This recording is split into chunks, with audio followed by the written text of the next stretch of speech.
Welcome back. ہمارا آج کا موضوع ہے سیاسی شخصیات کی سیکیورٹی، ماضی، حال اور مستقبل کے تناظر سے. اس وقت میرے اسٹوڈیو میں موجود ہیں جناب اعجاز الحق صاحب. Welcome to our show. Thank you so much. I'm going to be starting with general Zia الحق صاحب کا ایئر کریش. ہمارے ملک میں یہی ہوتا ہے کہ ہمارے لیڈرز جو لوگوں کے دلوں میں رہتے ہیں اور بعد میں and they still are in peoples hearts, ان کو اتنی وکٹمائز کر کے ان کی مرڈرز ہوتے ہیں. آپ کے والد کی اسیسینیشن کا آپ کس کو ذمہ دار ٹھہراتے ہیں؟ دیکھیں، ذمہ داری تو بہت سے لوگوں پر، اور حال ہی میں آپ کو معلوم ہوگا کہ میں نے ایک آرٹیکل لکھ کر بہت سے سوالات اس کے اندر اٹھائے ہیں اور کوئی جواب مثبت نہیں ملا مجھے، جس میں کہ ایسے انکشافات بھی کیے ہیں کہ کچھ لوگ آئی ایس آئی کی کسٹڈی میں تھے جن کو کریش کے بعد معلوم ہوا اور انہوں نے بتایا کہ وہ آلہ جس کے اندر سے گیس نکلی تھی وہ کیسے یہاں پاکستان پہنچا اور کن کن لوگ، کون کون لوگ اس میں موجود تھے. اور وہ شخصیات ابھی بھی جیلوں میں، پاکستان کی جیلوں میں پڑی ہوئی ہیں، لیکن اس کو کوئی پرسو نہیں کر رہا. افسوس اس بات کا ہے، دیکھیں میرے والد تھے اور ہر اولاد کو بھی اور ان کے چاہنے والوں کو ایک حد تک افسوس ہوتا ہے، لیکن بحیثیت فیملی میں نے یہ پہلے بھی کہا تھا کہ ایک فوجی ہونے کے ناطے ان کی یہ خواہش تھی کہ میں اپنی وطن کی خدمت کرتے ہوئے شہید ہوں. اینڈ جس کو ایبسلیوٹلی دس از واٹ میں آپ کو بتانا چاہ رہا تھا کہ he died with his boots on. He was there to دیکھنے کے لیے ایک ملٹری ایکسرسائز کو دیکھنے کے لیے، انڈکٹ کرنے کے لیے ٹینکس کو اپنی افواج پاکستان کے اندر. اور پھر اس کے بعد ان کو جو پذیرائی ملی، جو لوگوں کی محبت، یعنی پاکستان کی تاریخ میں، اور میں اس لیے نہیں کہہ رہا کہ میرے والد تھے، کہ کبھی بھی ایسا نہیں ہوا کہ اسپونٹینیس اتنا رسپانس ہو کہ نہ صرف تاریخ میں کبھی ایسا کوئی آپ کو پریسیڈنس نہ ملے کہ لوگ کس طریقے سے بغیر ٹرانسپورٹ کے، بغیر اس کے لاکھوں کی تعداد میں اسلام آباد پہنچ جائیں ایک محبت کے اظہار کرنے کے لیے. اور پھر اس کے بعد جو ایک سمجھا جا رہا تھا کہ یہ ایک آمر ہیں، یہ ایک ڈکٹیٹر ہیں، اور ان کے جانے کے بعد لوگ ماضی کی طرح ان کو بھول جائیں گے اور برا بھلا کہیں گے، کہ پاکستان کی سیاسی تاریخ کو بھی انہوں نے تبدیل کر دیا. یعنی اعجاز بھائی، یہاں پہ میں کہوں گی کہ ان کی جو لیگیسی تھی وہ تو اس سے تو Nawaz Sharif was the biggest beneficiary, تو اس کی کیا وجہ تھی؟ دیکھیں، بیسیکلی ہماری اپنا ڈیسیجن تھا کہ میرے والد نے فیملی کو ایک بہت لو پروفائل میں رکھا، یعنی یہاں تک کہ 11 سال اس ملک کے حکمران رہنے کے باوجود when he died کسی کو نہیں معلوم تھا کہ ان کا بیٹا کون ہے، سوائے ہماری چھوٹی بہن زین ضیاء جو کہ ان کے ساتھ رہتی تھی. لیکن میں نے کہا، اس لیے میں یہ نہیں کہہ رہا کہ یہ میرے والد ہیں تو ان کا جو ہے وہ انکوائری کروائی جائے. میں نے کہا کہ وہ چیف مارشل لا ایڈمنسٹریٹر تھے، پاکستان کے chief of army staff, longest serving chief of army staff of the history of the South East Asia.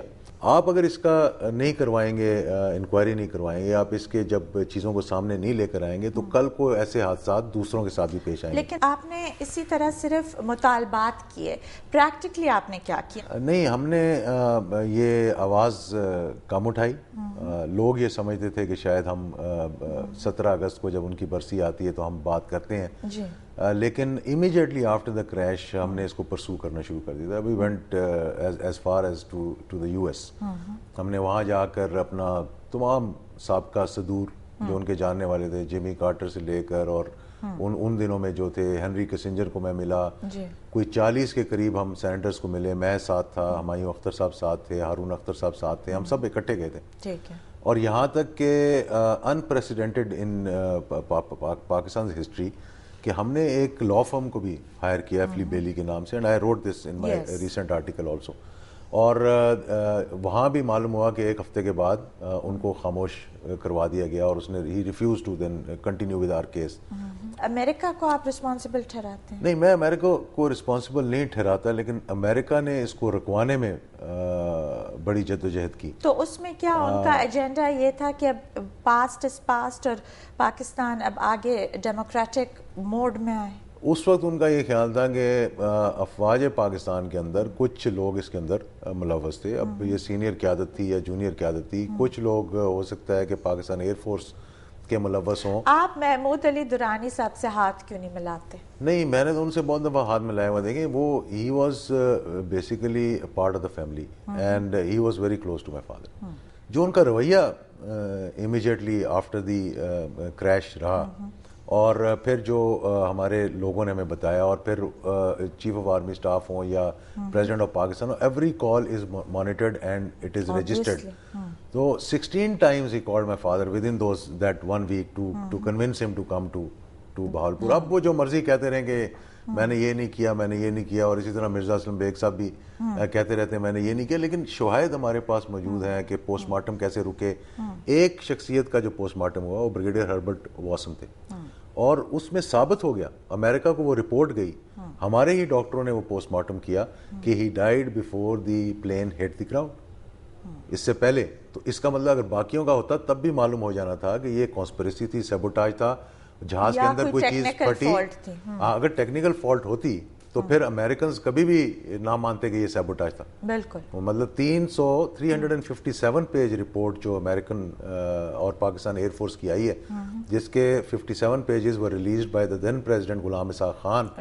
It is beyond any doubt by the process of elimination it was proved that this is a sabotage. اجاز بھائی یہ مجھے بتائیں کہ اس کے بعد تو general Aslam Beg also continued and he became the army chief, اور general Mahmud Ali Durrani کو بھی بہت اچھی پوسٹ ملتی رہی, اور پھر وہ مشرف صاحب کے دور میں جب آپ منسٹر تھے تو he became the ambassador, پھر وہ ان کے ساتھ بھی تھے. اب پھر ان پہ ایلیگیشنز لگائے گئیں کہ he is like pro America.